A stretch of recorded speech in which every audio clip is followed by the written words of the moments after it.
I wasn't targeting a buck this year, but as the season morphed on, there was definitely one that I wanted, and it was an area I haven't scouted in a few years, and so it was kind of just like flying from the hip the entire season. I had one camera in this area, and it was a cell camera, and it never took a picture after October 29th, I think, or October 30th. So, I don't know what to think about that. Yeah.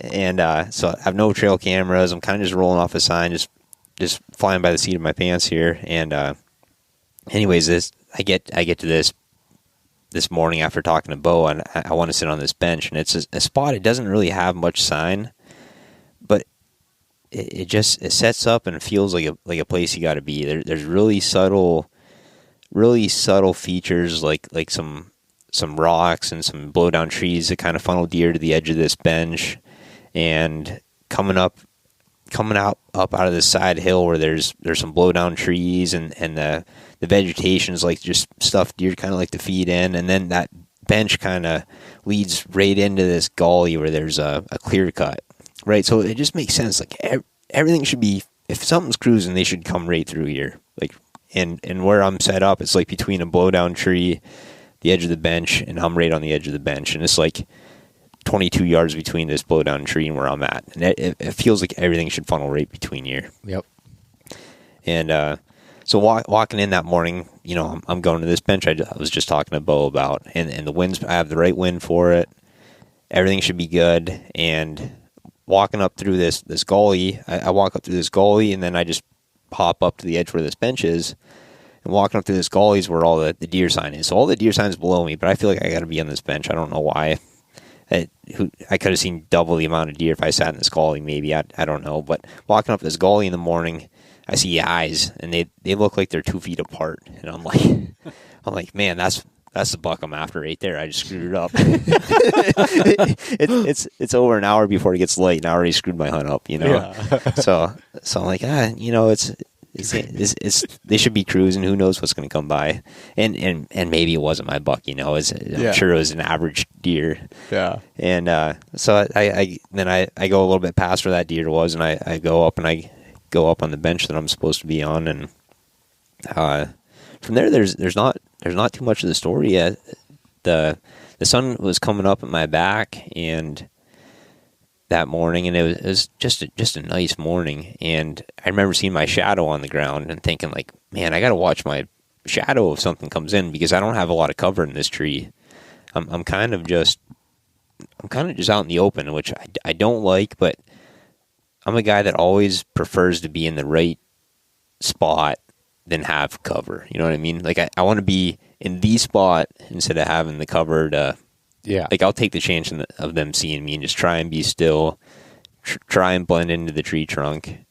And anyways, this buck starts coming in, and I get up, I get ready, and he's cruising at a pretty good pace, So he's coming in quick, and I'm running out of trees for him to go behind for me to draw.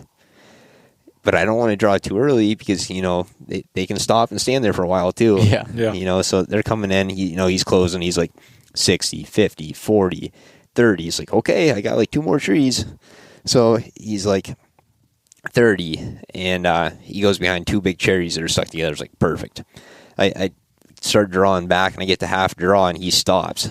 And it took me like a couple days to really think about what happened, because I thought my wind was great. I'm sure it probably still was at that time. And he just stopped. Like he just was like, whoa, something's going on. And so I'm at half draw, and he's stopped at 30 yards behind 2 trees, and there's nothing I can do. And I'm holding the half draw, and it's so quiet you can hear a mouse fart here, and I don't want to move because I think he's going to hear me. And the longer I sit at half draw, the more my arrow starts shaking in my rest. pretty soon it sounds like he just flicked the door stopped. My arrow flicking around in my rest, right? So I'm like, this ain't gonna work. So I just slowly let down, and he's still stopped there. So okay, this is okay. So a couple of minutes goes by, and he cruises. Did I talk about him seeing my shadow? No. Yeah, so a couple days goes by, and I think about it, and I think that he's seen my shadow when I was drawing. Because my shadow was right in the path that he was going to. Okay. So I think he's seen the shadow move on the ground, and he stops like, whoa, what was that, But anyways, I get down half draw. We kind of have a standoff for a while. Then he starts walking straight away behind these pine trees. I'm like, I'm never going to get a shot here. He's just going to walk right behind these trees out of my life. And then he veers out from behind him, and I grunt, and I find a hole, and I'm already pulled back at this point, and I find a hole, and I was like, I think I can make this work. And I just executed my shot, and he ran 50 yards up the hill and tipped over. Oh. And how far did you think that was? I didn't know at the time. I think I shot for upper 30s, and I think he dropped a little bit too with the shot, which helped. But I pretty much hit right where I was aiming. Okay. Yeah, but yeah. He was at 40. Nice. That's awesome. And so for anybody listening, I forgot to tell Mason to bring his rack to work. So when he came here afterwards, he'd have it. But it's one of the coolest deer that I've seen. And what you didn't say was this is a deer that you thought was dead for 2 years, if you want to get an idea for age. Yeah. Yeah. No, it's a really cool deer, and him coming in, there was another old deer, and not I didn't run any cameras here, so I don't know, but not that far away there's another really old deer that was similar, but not as heavy, but pretty similar. And I was thinking it was him, but the closer he got, the more I realized it wasn't him, but he looked familiar.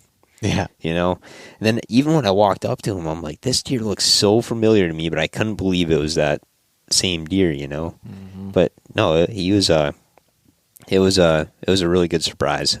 Yeah. I mean, are you going to send the teeth out? No. You're not going to? No, I threw him in a dumpster already. Of course you did. But you believe it, he could be 10 plus years old. Or at least 8 or 9. No. Yeah, I don't know. I'd lean more towards 10. I think 8 would be very conservative. Yeah. I don't know.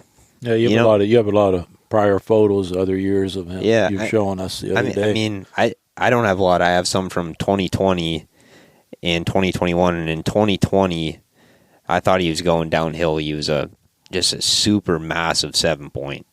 Short time, just looked like an old buck going downhill. 2020, he was actually a little bigger, but he still looked like just an old buck going downhill. But he was a 9-point that year. And then there's another guy in the area that it seems like he runs a lot of trail cameras. And after I killed him, we started talking about it, and he sent me a bunch of pictures. Oh, and he had pictures of him from 2018 all the way to 2022, or maybe it's 2017 to 22, or I don't remember which years it was, but he had a lot of history with the deer too, and all his pictures, he was a mature buck. Yeah. So I don't know how old he was, but he's pretty cool. yeah, it's a heavy rack.